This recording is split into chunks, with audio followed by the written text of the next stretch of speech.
আপনার বাড়ির আঙ্গিনায় যদি একটু জমি পড়ে থাকে তাহলে সেখানে সবজি চাষ করুন।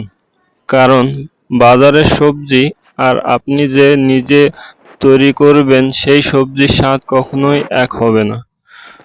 তো বাড়ির আঙ্গিনায় যদি আপনি সবজি চাষ করেন তাহলে এখনের সবজির যে বাজার মূল্য তাতে আপনার সবজি অনেকাংশে কম কেনা লাগবে।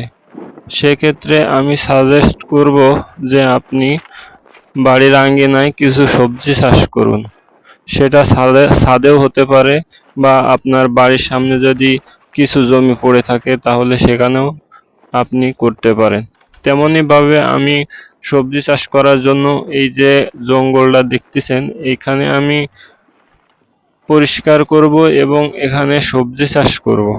সবজি চাষ করার জন্য যা যা করা লাগে সেই কাজগুলো আমি করব এবং আপনাদের এই ভিডিওগুলোর মাধ্যমে আপনাদের দেখাবো যে কিভাবে সবজি চাষ করবেন এবং ছায়াযুক্ত স্থানে আপনি কি সবজি চাষ করবেন সেটাও আপনাদের দেখাবো। পর্বে পর্বে আপনারা এই ভিডিওর মাধ্যমে দেখতে পারবেন